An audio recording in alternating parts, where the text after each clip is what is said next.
Welcome to Health Scope on WMKV and WLHS. Each week at this time, we bring you updates on a different medical topic and open the phone lines for you to join the discussion. Now, Health Scope on 89.3 WMKV, 89.9 WLHS, and online at WMKVFM.org. Good afternoon and welcome to Health Scope. We are live today, starting the new year right on the right foot.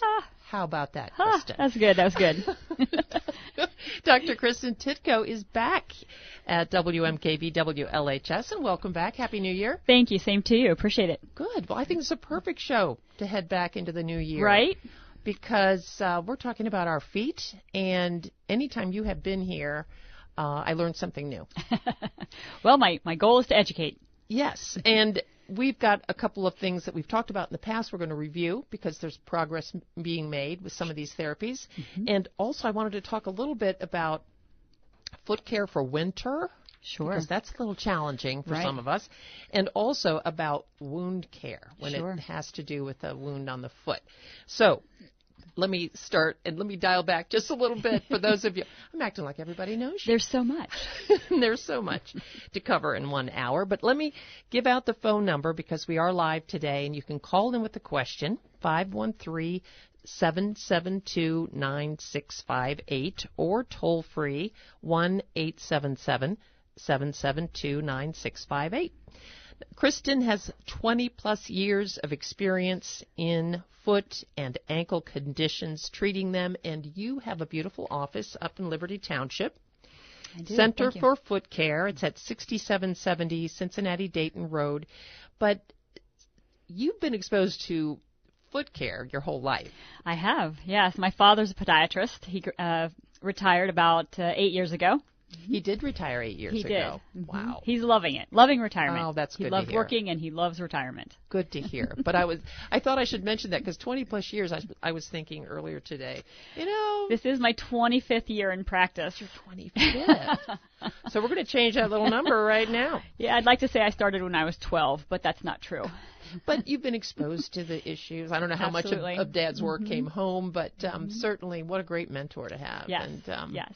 He must be very, very proud that you followed in his footsteps. Oh, yeah. my gosh. I feel like I'm George Zahn here. You're on a roll. I'm on a roll. Let's stop. Let's stop right now. So we're going to start, and I thought, why don't we talk about something we did talk about last time you were in, which is this platelet-rich plasma tissue transfer, because that is the buzz. Getting blood to the area that either because of a wound, we're hearing about it in all sorts of different applications. Yes, I have been using platelets in the operating room for about 23 years, where we've been going in, doing surgical repair on a torn tendon or a ruptured ligament, and then augmenting that healing with platelets during the time of surgery. But now it's become much more mainstream to actually utilize platelets without having to go to the operating room. So we're finding now that in a lot of our tendon tears, ligament tears, sprains, we are getting those tears to heal by injecting platelets only and not having to go in and surgically repair them, which really drastically cuts down the healing time, cuts down recovery time, less swelling, less potentials for complications. People are off of work shorter periods of time, so that's a huge benefit. And it's quicker and it's just as successful. And what is the actual process that a patient goes through to receive the platelet-rich transfer? We remove their blood from their arm through a needle stick, and we withdraw their blood, and then we put that blood in a centrifuge, which is a machine that spins really, really fast. And it is spun at a certain period of time and a certain frequency to separate specifically the platelets from the remainder of the blood cell types. And then we pull the platelets out of that syringe with a needle. And then using a fresh needle, of course, we simply inject the platelets into the area of trauma or the wound or the area that needs healing. It's platelet-rich therapy is all about the body healing itself. The platelets are the cell in the bloodstream that have healing factors, growth factors, proteins that help pull more healing factors into the area, and we just let the body take care of itself. We will numb up the area before we do that injection. For many of ours, it's an injection either on the bottom of the foot or an area of the foot that's sensitive. So we'll numb the area up first and then inject the platelets. And I have, for most of the things that I treat, I think that my success rate is significantly higher than most research shows. And I've wondered why that is, because I'm certainly, there's nothing all that difficult about pulling blood out from someone's arm and injecting it into an area that you know anatomically to be the proper place. But when I read research, I see things that don't define what the post-op course is or what their recovery process is.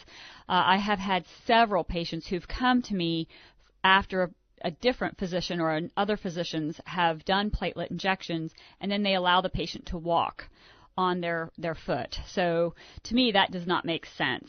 Reported success rates with platelets for the foot, for most foot issues that I use it for, are about 72 to 75% successful. My success rate's higher at about 97, 98% successful. And I think a lot of that has to do with the fact that after I do the injection, I do mandate the patient is non-weight bearing for a period of 2 to 3 weeks. I've had patients who've come in and they said, yeah, my doctor gave me this platelet injection and he said it was all the rage, or she said, and then I went golfing the next day because they said I could, and now I don't feel any better.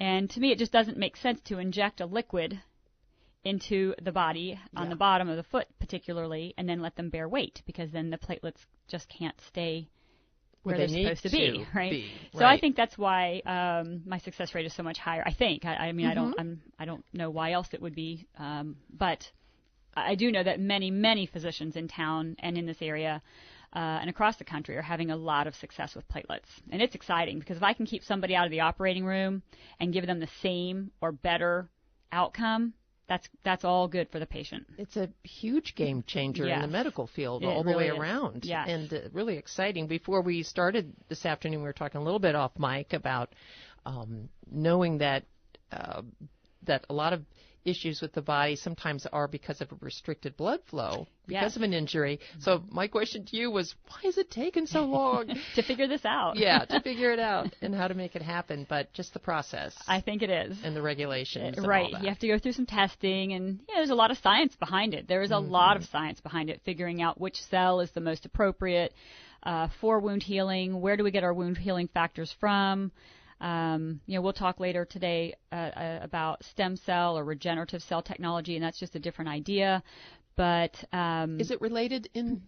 No, it's completely different. Really quite different. Okay. Yes, but it's it's time. It's time for new medicine and new findings and new techniques and technology, and thankfully we're progressing. That's really exciting. Yeah. So that specifically, the platelet-rich plasma tissue transfer, if someone would like to be in touch and ask specifically, that's for injuries. You mentioned wounds. What else is that helpful for? We use it for wounds. We use it for ulcers. We use it for burns. We use it for tendon tears, ankle sprains, plantar fasciitis.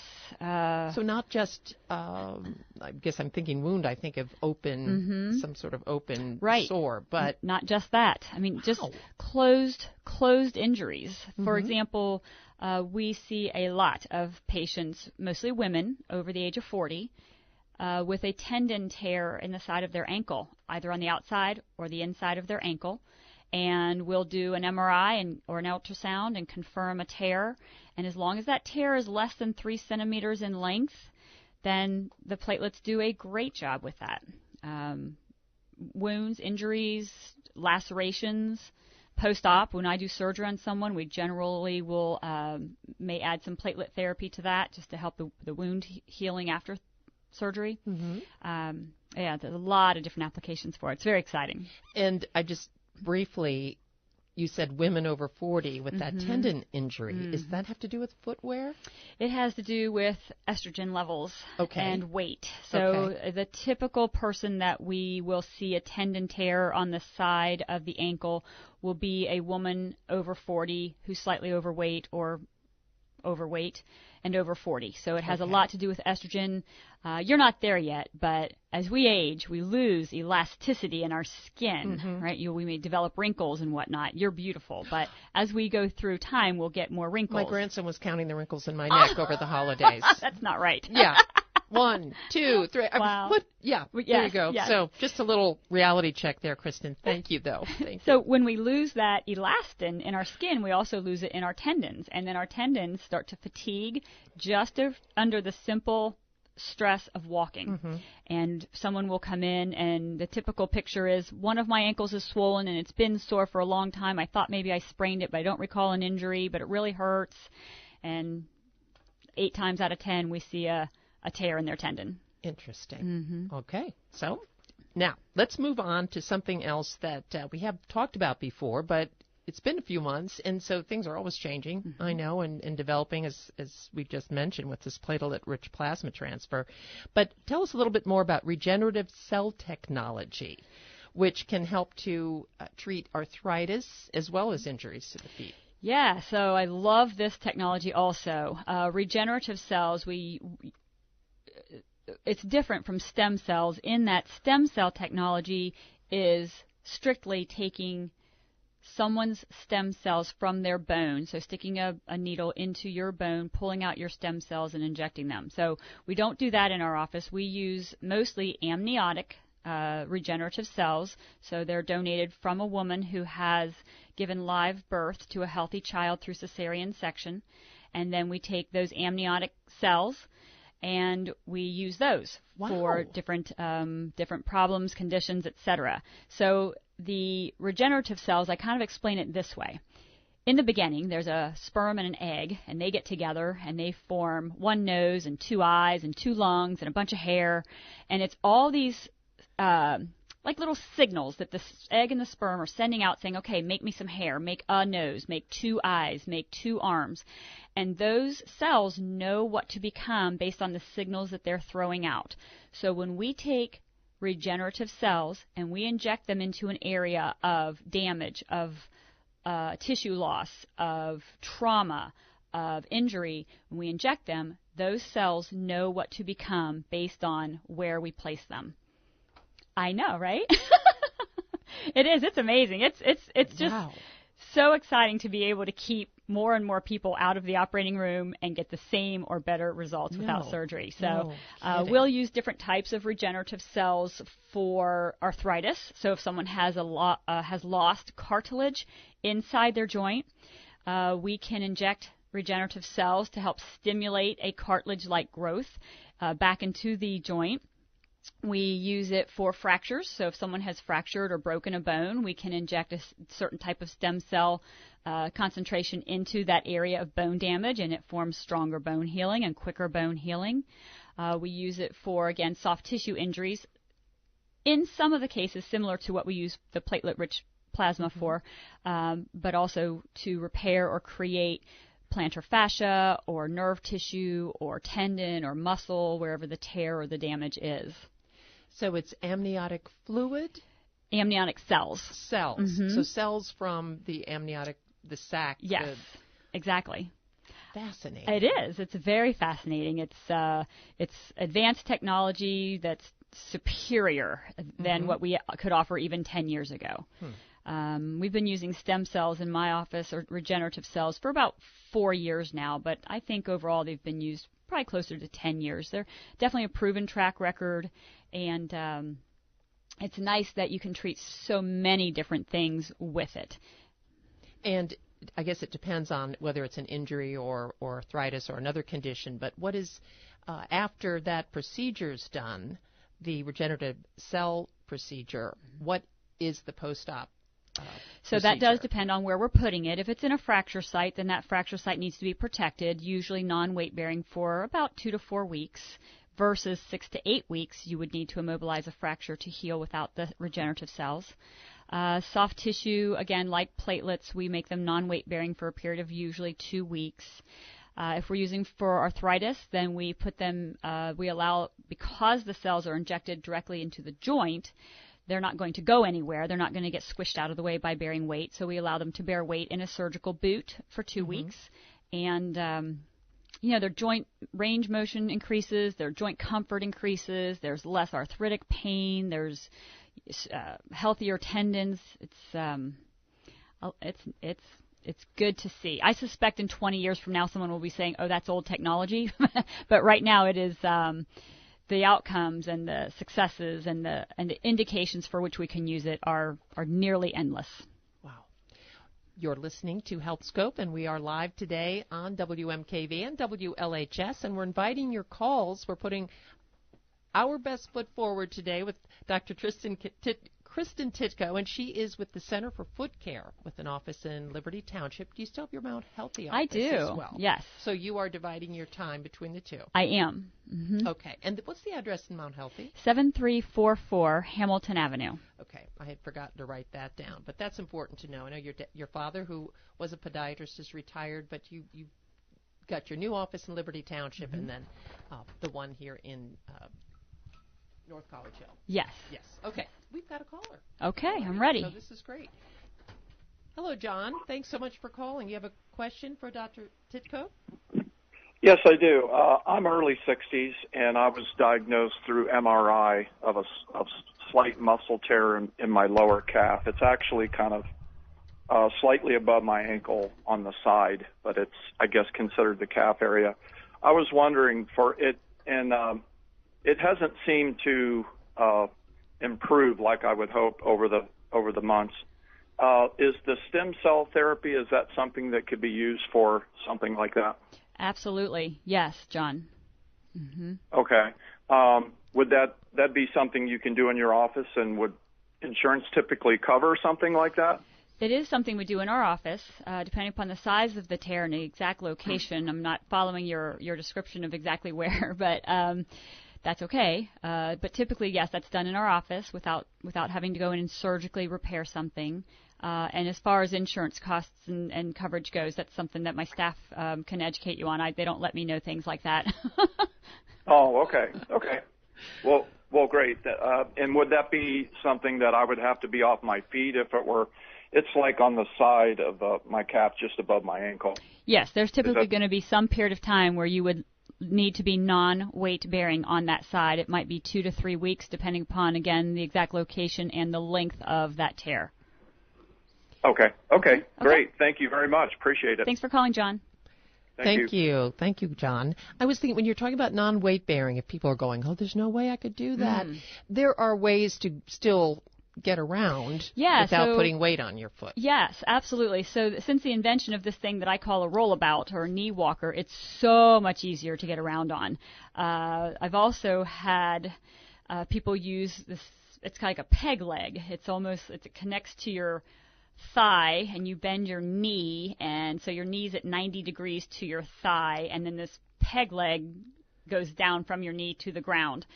I had the need to be non-weight bearing for 4 weeks about a year ago from now, and of course that's very inconvenient for anyone, but I had to continue to treat patients during that time, so I kind of swapped off and on between the peg leg and the the rollabout. Mm-hmm. So much easier to get around than a pair of crutches. I'm a very active, very healthy, very strong person, and I found crutches to be just exhausting. Yes, and you can also cause some other problems with the you crutches. Can get some irritation in your arms, your axilla, your underarm area, your wrists.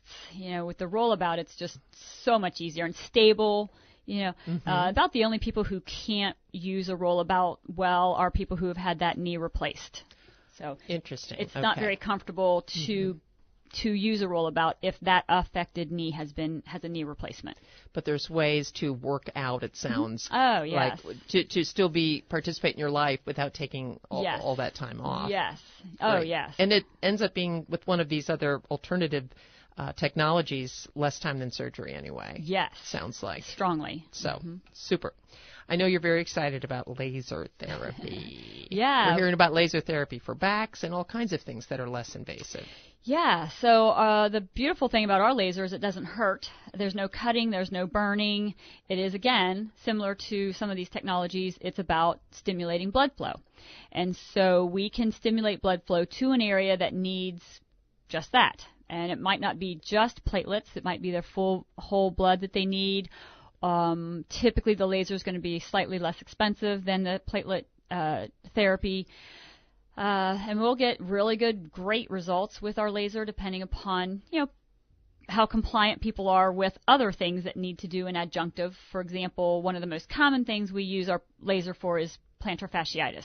So there's a lot of treatments for plantar fasciitis, and that's because so many of them are good, but none of them are like super great, and it's not the same answer for each person. But the biggest advantage our laser does give us for plantar fasciitis is that it doesn't hurt. There's no downtime. They can continue doing their normal activities, but they are going to have to do other adjunctive things like keep their feet well supported to stop the ongoing strain of the plantar fascia. But our laser's 10 treatments. It's done twice a week for 5 weeks. And it's actually working extremely well for neuropathy. So people who have neuropathy or numbness in their feet from diabetes or malnutrition or alcohol overuse, age, it's the only way that we have discovered to help regenerate that nerve health of the small fibers that are affected by those systemic conditions. Plantar fasciitis, I have never, I'm knocking on Formica right now. Oops, that was loud. But it is painful from the folks that I know that have had it. And does it recur? Does it have a pretty high? So I say it this way. I think there's 2 different ways to treat plantar fasciitis. One way is to get you better, which pretty much any foot and ankle specialist can get you better, some way or another. And so I say there's 2 ways to treat plantar fasciitis. I can either get you better, or I can get you better and keep you that way. And so once we get someone better from plantar fasciitis and they feel good, then they just have to continue to keep their plantar fascia stretched so it's less tight, pulling less on the heel, and they have to keep their plantar fascia supported. So if you're going to spend a lot of time walking around barefoot and just allowing more and more stress to your plantar fascia, it's just going to happen again. So plantar fasciitis is an overuse injury. It's wear and tear. You've strained your plantar fascia. If you don't do something to decrease those strains, it's just going to get strained again. Much like I make a correlation to a headache. You have a headache. You take something, you do something to make the headache go away, your headache's gone. Can you get a headache again? Yes. Is it the same headache that was there and you just really didn't get rid of? No. It's a whole new episode. So I feel like it's important to not only get plantar fascia better, but keep it that way. And a lot of times that is a sports injury or condition. Folks that I know have suffered are avid, say, tennis players or runners. Sure. Yeah. And changing the shoe, too, probably. Changing the shoe helps a lot for plantar fasciitis. So, and certainly, to be clear, certainly non-athletic people can also get plantar fasciitis. It's a wear and tear overuse of the plantar fascia. So, a lot of standing, a lot of walking, a lot of working on the line for years. Climbing ladders, etc. But certainly athletes as well. Now, there's different types of gym shoes that runners, tennis players, etc. can wear. Some are a lower pitch, some are a higher pitch, or they'll call that a lower drop or a higher drop. And you're talking about the ankle, the distance, the height difference between your heel and the forefoot or the toe area. Okay. So if your shoe has a slightly higher drop, like a 6 to 8 millimeter drop, that's going to take a lot of pressure off of your plantar fascia versus a minimalist shoe like a 0 drop or a flat shoe. That's going to allow for more strain on your plantar fascia. Now, there's a fine line. If you increase your drop too much, then you're going to put excess pressure on the forefoot, and you can develop problems in the front part of the foot while trying to protect the rear part, right? So you have to get the right person in the right shoe for the right activity that they're doing in that shoe.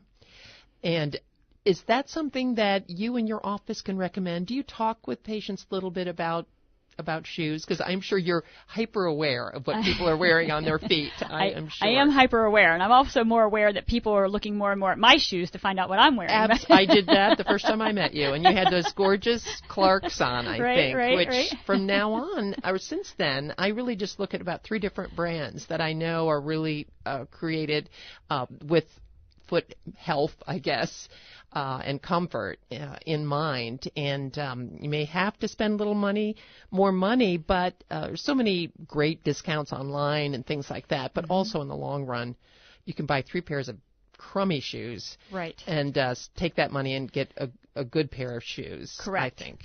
And I think it's important for people to understand that a good shoe is not an expensive shoe. Okay. I don't think you have to spend a lot of money to make it a good shoe. Also important is that what's good for me isn't going to be good for you. So my feet are different than yours. My sports level, my day-to-day activity level, it's different. So a good shoe is a shoe that you can wear all day comfortably and your feet don't hurt, right? That's a good shoe, right? Okay. It's a good point, because you could buy a pair that's costs more, and there you are. There's that label you heard about. Right. And I have done that. In fact, I have a pair in my car right now. I am donating because I thought they were going to be the be-all, end-all for a trip that was going to involve a lot of walking. One day.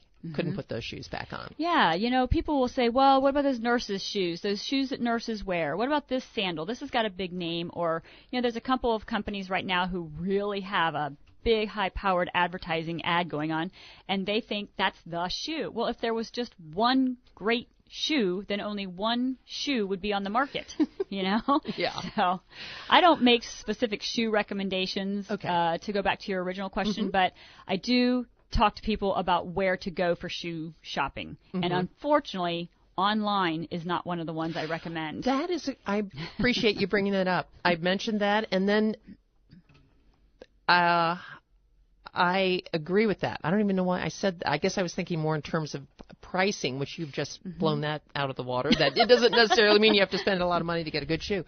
I have returned by buying online 2 pairs of shoes, and I should have known better because I know you. And both of them went back in the mail because it didn't work. You had to try them on first. I think it's what people want. You know, people want to buy online now, and I get that. You know, people don't want the inconvenience of going all the way to the store and trying something on.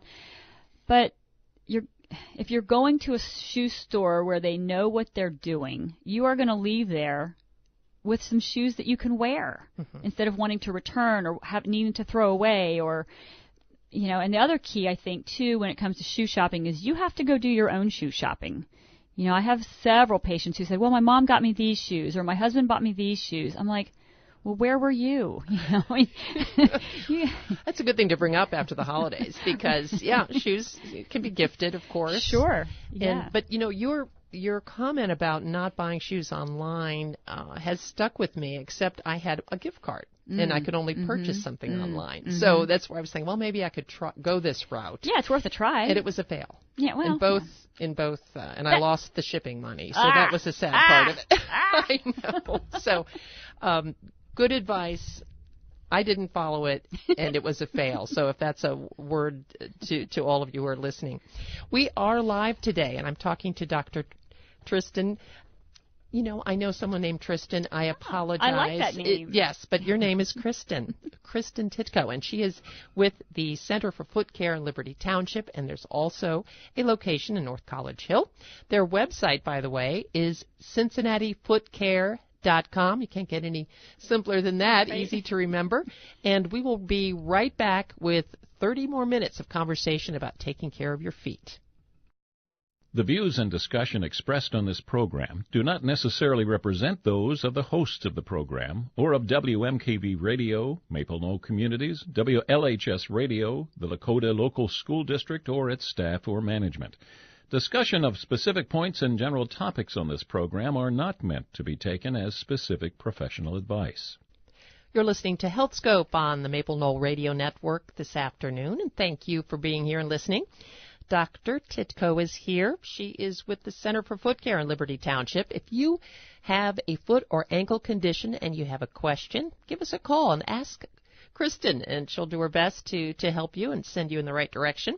Our phone number is 513-772-9658, and toll-free you can call us at 1-877-772-9658. A couple of things we were going to talk about today particularly will be good information for folks who are aging. Yeah. A couple of procedures you have. One is called dermal fillers. So that's DERMAL for listeners. Tell us about that. So there's a branch of podiatry called aesthetic podiatry. And so there's been a increased awareness of how not only to get your feet better, but how to really improve the appearance and the comfort of your feet.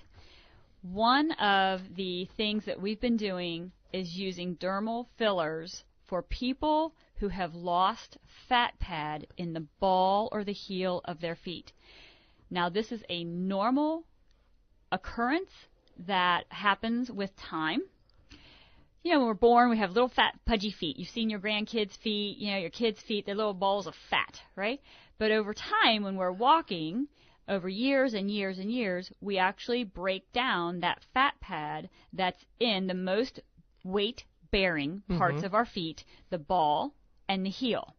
And people will develop calluses in their heels, at the bottom of their heels, or they'll develop painful calluses in the ball of their feet. And these calluses will be directly under the 5 long skinny bones that make up the ball of the foot. So we have a long skinny bone called a metatarsal that sits behind each of our 5 toes. And over time, the fat pad that's between those 5 bones in the ball of the foot and the ground, that fat pad is reduced. It's squished out of the way. So people will develop a painful callus. They'll feel like there's a burning on their foot. There's a burning in the ball of the foot. There's a soreness. Or they will literally say, I feel like I'm walking on bone. Or I feel like I'm walking on a rock. Or I feel like I'm walking on a stone. Because they are. Wow. I was just visualizing that. Does that mean the pain is coming from basically almost walking on the bone? And then you said it. So there you go. Yes. Wow. So these dermal fillers are, so we've tried for decades to go back in time. We've tried for decades to make up for that fat pad loss. And we have tried taking fat or adipose from the buttocks and injecting it underneath. I mean, what woman wouldn't want, you know, fat out of her butt? I mean, not everybody, obviously, but, you know, a good number of us. Yes. And then injecting it underneath the ball of the foot. But the fat in our buttocks would not hold up to the pressure of walking. So it was very short-term success, very short-term, like weeks. And so then there was a period of time, a couple of decades ago, we tried silicone. We tried like when silicone breast implants were the rage. Then we thought, well, hey, let's just put that squish elsewhere as well. So we injected silicone under the ball of the foot. And that just got all kinds of ugly. The silicone would break down. It would have this violent reaction in the foot. You'd have plastic floating around inside. It was horrible. And so that did not last long. And we tried a couple other different man-made products since then. But now that we are using dermal fillers, the same that people get in their face to plump their face up. We have discovered a couple of different dermal fillers that will hold up to the pressure of walking and standing for several months. And this procedure is extremely simple, meaning there's no recovery. Of course, the anatomy is very specific. Giving the actual injection of the filler is a intricate process, but for the patient, they come in, they get the injection, they walk right out. They put their shoes on, their high heels. Women feel much more comfortable walking around in high heels that they thought they couldn't wear anymore because we're replacing that fat pad that makes that so much more comfortable for them. Is it a Botox product? No, this is a filler that's either a hyaluronic acid, which is a naturally occurring product in our body, or there's a polylactic acid that we can inject that lasts a little bit longer, but than the hyaluronic filler, but the polylactic acid filler actually helps your body also to create its own collagen. So the effects last longer because you have more squish that lasts for a longer period of time. And it's instantaneously comfortable. I actually did, most people want it done on both feet because they tend to have the same problem on both feet. But on my own mother, who you know, God love her, I said, I'm only going to do it in one foot so that you can tell the difference. And she's like a 12-year-old. She's ecstatic. She's like, please do my other foot. Please do my other foot. I'm like, no, we're just doing one for now. But Yeah, so it's a it's testament an instant to difference. Yes. being able to feel so much better. I wanted her to be able to tell me for how much longer she could tell the difference, because when you do both, it's kind of hard to remember what did it feel like prior to the injection. After a few days, you're like, well, I don't really remember exactly what I was feeling. Why did I have this done? And while everybody who has it done feels a benefit, each person will feel it for a little bit different period of time, depending upon how advanced their problem is or how much filler they is used. So, and it typically it lasts about 6 months. 6 to 8 months is the period of time that we would expect the filler to continue to offer that cushioning before it needs to be done again. So that was my next question. Then you just have sort of a check back with you in 6 to 8 months when you start feeling the pain again. Yes. Yes. And is there any limit to the injections? No. It actually just breaks down locally. It stays right in the area. It's resorbed into the to the tissues locally, so it doesn't travel throughout. And there are no negative side effects to it. The only potential risk, I guess, would be if it's injected into the wrong layer of tissue. But for those of us who know what we're doing, it's it's pretty straightforward. But there's no downtime.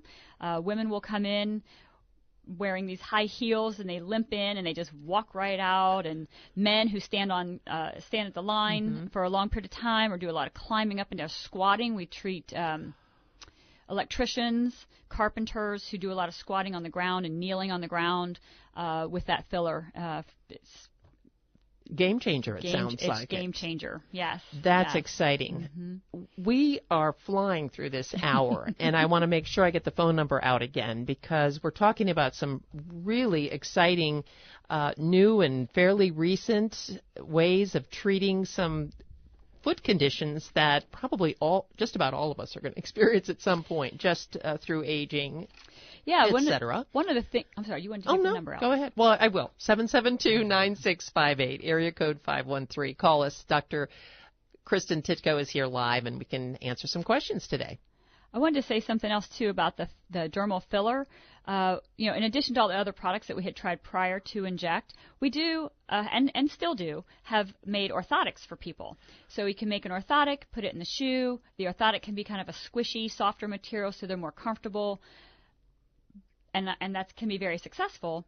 But that doesn't help the person when they're not wearing their shoes. And so that's one of the biggest advantages of the dermal filler, especially in the summertime. People are like, well, what am I going to do when I don't wear shoes?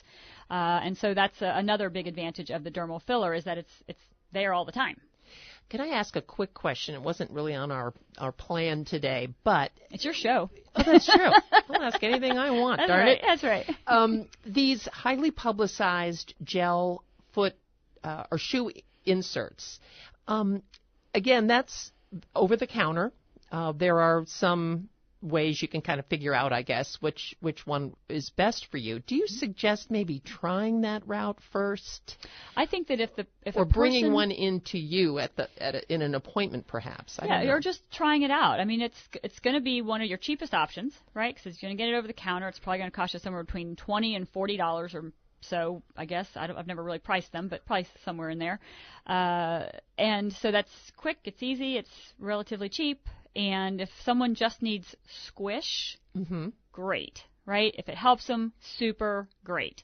If they're looking for something that's supportive and instead they're buying something that's squish, that's two different things, right? So if someone has arch pain, tendon pain, etc., and they are trying to put something squishy in their shoe, then I think they're going to not be as pleased with the outcome. But if they're just needing more softness, yes, there's a shoe line, I won't say which, everybody knows it, but there's a shoe line that's just come out, and they're really promoting this, what do you call that stuff that's on the beds?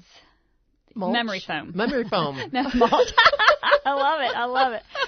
For my mind there's mulch in the shoe. No. Memory foam in the shoe, and I think that's a great idea if the person needs squish, because that does feel better. It feels good, but at the end of the day, many times, of course, those are the only people that come to me. I don't know all the people who are happy because they're coming to me when they're unhappy, right? Right. But the people who come to me after they've tried that and are unhappy, they need support, and all they're giving themselves is squish. Mm-hmm. So it has a little more structure, the memory foam does, but it still has some give. Yes. So yes, I did try a pair of those shoes. I won't name the name either. And I thought this is a new era of shoe buying for me after that. Yes. Yeah, it's different. Made a difference, definitely. All right. We also have something that all of us as we age are horrified about, and that is what are my nails going to look like, my toenails as I grow older. Yeah. And you see a lot of products advertised, et cetera. Maybe some are good, some are bad. But you've got something called CariFlex Nail Restoration. Mm-hmm. Tell us about that. So CariFlex is a medical-grade nail restoration product that does not treat fungus, but it does help to prevent fungal infections in the feet, in the toenails. So when someone has a toenail that they don't like the appearance of, and they want to do something to change that appearance, but it takes too long to see the effects of either a laser treatment or a pill treatment or a cream treatment, if they want it to instantly look better, this nail restoration product is applied in the physician's office, in our office, and the several advantages that it has over nails done in a salon. So we used to refer people who wanted their nails to look really pretty for, say, a weekend on the beach or a vacation on the beach. We'd say, well, go to the nail salon, get an artificial nail put on. It'll last you 2 to 7 days, or at least until you put a pair of shoes on. And they would do that. They would go, they'd get a toenail put on, and it would look better. But usually they're big toes, right? The great toenail. So this product actually it's firm, but it has some pliability to it. It has some flexibility to it. So it will hold up to the pressure of a shoe versus a salon nail that will snap off, right, when it hits up against the shoe. Yeah. So this particular nail product, restorative product, lasts 6 to 8 weeks.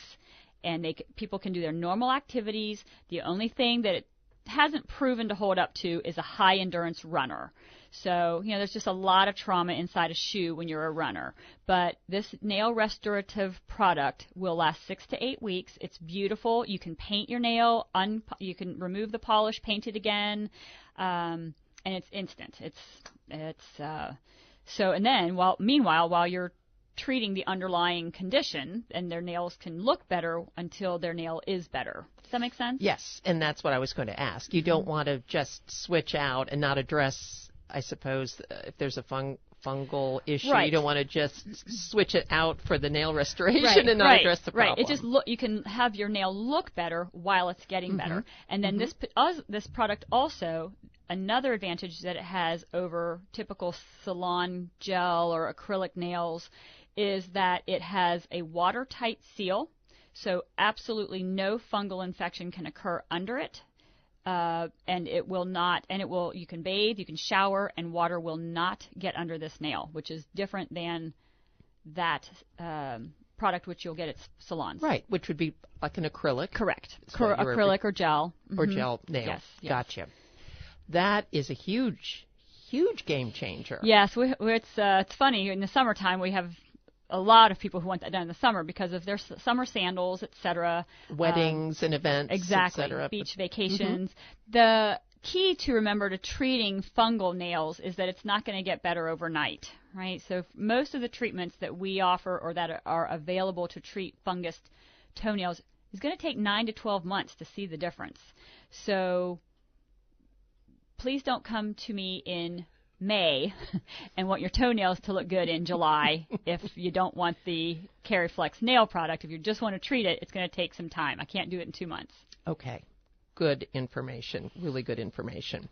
Also, joint lubrication is another, and look at your face light up. I know. I love these things. You love making people feel better, don't you? It's just the most amazing changes that can happen very quickly. We have a lubricant that we inject into people's joints that for arthritic joints, for painful joints, restricted joint movement, we can inject a lubricant inside that helps them to have almost like a cushion, like a buffer between the two bones. So arthritis is the inflammation of a joint or the wear and tear inside a joint, or the loss of cartilage inside a joint. And so when we inject this joint lubricant into the joint with no downtime, so it's not, you're not immobilized, you're not in a cast, you're not in a splint, you're not in a boot. We just inject it, you go along your way, and the joint will instantaneously feel lubricated, more comfortable, move better, move with less pain, and that'll last about 3 to 4 months. Okay. Per injection. Is that a way of getting through day to day the pain, because it can be incredibly painful, that joint or the bone on bone or the cartilage on bone? But eventually, would it resolve the issue, or is this sort of a time buyer in a way? It's a time buyer. It is a time buyer. It's not an answer to arthritis. Stem cells would be more apt to be, or regenerative cells would be more long-term answers. And sometimes surgery is necessary. We do surgery for arthritic joints in the foot. But what the buffer allows us to not do is not inject cortisone, right? So if you inject cortisone into a joint, it's almost always going to feel better, and that's across the board. But what is the but? But it's very short term, can be very short term, and it can be destructive to the cartilage that you have in the joint. So injecting cortisone directly into, and that's why many physicians will say, well, you can only have so many of this or so much of this, because epidural, basically, right? It is. Not an epidural, excuse me. It's steroid. Steroid. Thank you. Yes. Thank you. Yes. So there's a limit to what's safe, what's not going to cause more damage, right? And the lubricant is, again, a naturally occurring product instead of a medicine or a cover-up or a, you're definitely going to feel better. I don't mean to say that we don't ever use cortisone injections in our joints. That would be a fallacy to say.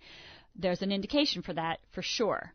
But when you want a longer answer, a less potential for destruction potential, maybe a little more holistic, perhaps. Yeah, it's more natural. It's your body. It's not your own product. It's a product that we get. It's made, but it's just less damaging to the tissues and safer to use. And that, again, would just be referred to as a joint lubrication procedure? Yes. Okay.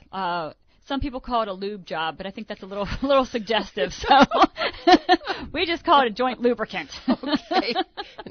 We're talking to Kris Titko. She's not a car mechanic. No. Nope. She is a podiatrist, and she's with the Center for Foot Care. You can call. We've got 10 minutes left in our live show today on HealthScope.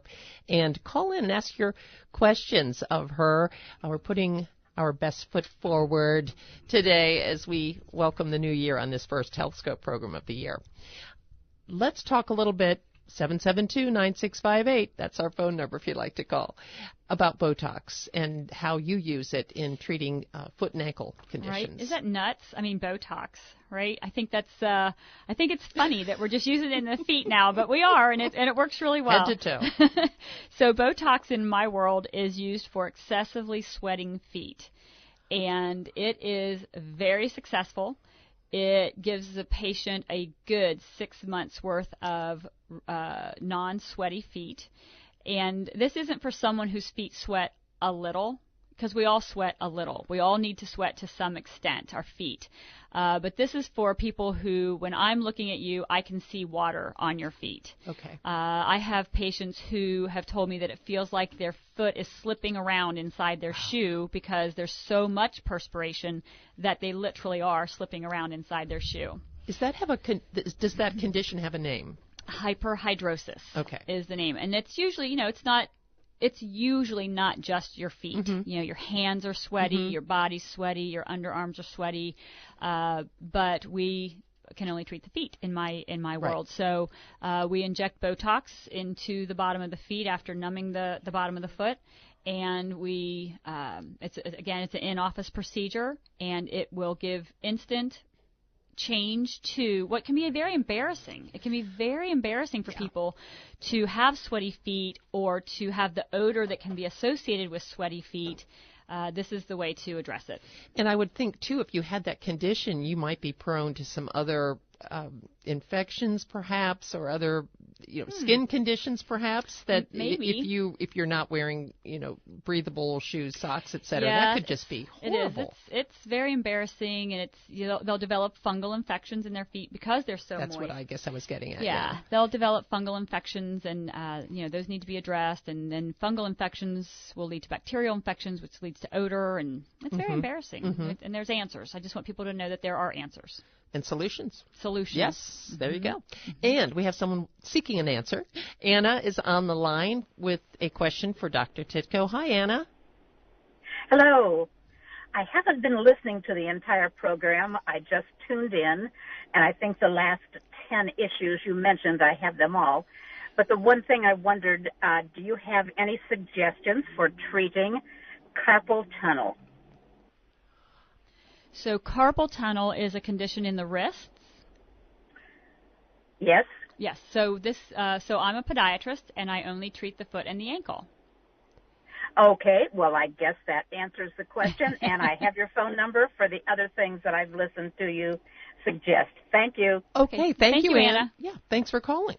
No problem. In fact, I guess she has some foot and ankle problems. And there is a condition known as tarsal tunnel, so I thought that's what she might have been referring to, but I wanted to clarify that she was speaking of her wrists. But just like there's a nerve impingement in the wrist that can cause numbness into some of the fingers through the carpal tunnel, in the foot, at the inside part of the ankle, there is an area called the tarsal tunnel, and the tarsal tunnel is where a nerve passes into the bottom of the foot, and when it is entrapped, then they can have some numbness into the bottom of the foot. So that is a condition that we treat. Interesting. Tarsal tunnel. Mm-hmm. Okay.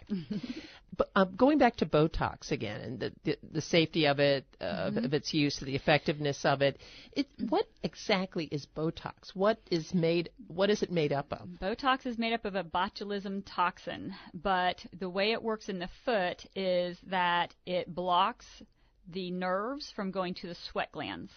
And so it's temporary, again, about 6 months worth of relief, but it will block the signal of the nerves to the sweat glands so the nerves aren't stimulating the sweat glands to sweat.